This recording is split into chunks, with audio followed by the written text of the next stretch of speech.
एक समय की बात है। एक आदमी था जिसके 3 बेटे थे। वह बहुत परिश्रमी और मेहनती था। वह कभी खाली नहीं बैठता था। सुबह से लेकर देर रात तक काम करता रहता। उसका कोई भी काम अधूरा या देर से नहीं होता था। लेकिन उसके बेटे तीनों लंबे, सुंदर और ताकतवर जवान काम करने से चिढ़ते थे। जब पिता खेतों, बागा या घर के काम में लगे होते, वे पेड़ों की छांव में गप्पे मारते या नदी में मछलियां पकड़ने चले जाते। पड़ोसी पूछते, कभी काम क्यों नहीं करते? अपने बापू का हाथ क्यों नहीं बटाते? बेटे कहते, हम क्यों करें काम?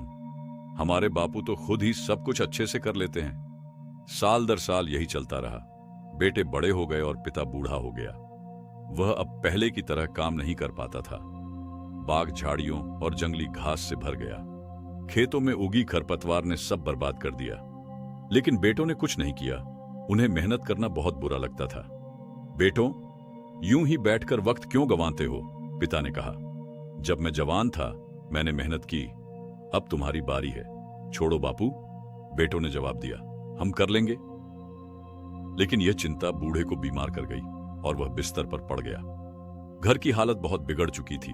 बाग जंगल बन चुका था और घर झाड़ियों में छिप गया था। एक दिन बूढ़े पिता ने बेटों को बुलाया और कहा, बेटों, मेरा समय आ गया है। जब मैं नहीं रहूंगा तुम कैसे रहोगे? तुम्हें काम करना आता नहीं और करने का मन भी नहीं है। बेटों की आंखों में आंसू भर आए। बापू, हमें कुछ सलाह दो, सबसे बड़े बेटे ने कहा। पिता ने कहा, मैं तुम्हें एक राज बताता हूं। मैंने और तुम्हारी मां ने सालों मेहनत करके थोड़ा थोड़ा जमा किया और एक सोने से भरा घड़ा इकट्ठा किया। मैंने उसे घर के पास जमीन में कहीं गाड़ दिया था, पर अब मुझे याद नहीं आ रहा कहां। वह खजाना ढूंढ लेना। अगर मिल गया तो तुम कभी गरीब नहीं रहोगे। इतना कहकर पिता की सांसें थम गईं। बेटों ने उन्हें दफनाया और शोक मनाया। एक दिन सबसे बड़े बेटे ने कहा, भाइयों, हम सचमुच गरीब हैं। हमारे पास रोटी खरीदने तक के पैसे नहीं हैं। बापू की बात याद है। चलो सोने का घड़ा ढूंढते हैं। वे फावड़े लेकर जमीन खोदने लगे। पहले पास की जमीन खोदी, फिर घर के चारों ओर की। कुछ नहीं मिला। ऐसे खोदते रहेंगे तो घड़ा नहीं मिलेगा। बीच वाले भाई ने कहा, चलो पूरी जमीन खोद डालते हैं। वे फिर लगे, फिर भी कुछ नहीं मिला। चलो और गहराई में खोदते हैं, छोटे भाई ने कहा। शायद बापू ने गहरा दबाया हो। वे फिर मेहनत करने लगे। अचानक बड़े भाई का फावड़ा किसी सख्त चीज से टकराया। दिल तेजी से धड़कने लगा। भाइयों, जल्दी आओ, लगता है मिल गया।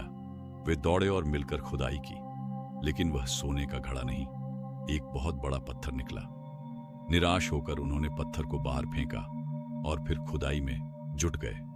पूरा दिन मेहनत की। बाग की मिट्टी नरम हो गई, लेकिन घड़ा नहीं मिला।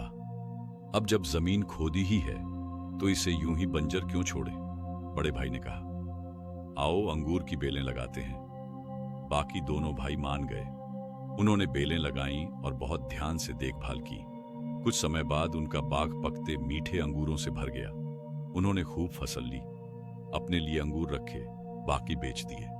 बड़े भाई ने कहा, देखो, जमीन खोदना बेकार नहीं गया। यही था बापू का खजाना, मेहनत का फल। यह कहानी पसंद आई हो तो इसे अपने दोस्तों के साथ साझा करें और अपने विचार कमेंट में लिखें।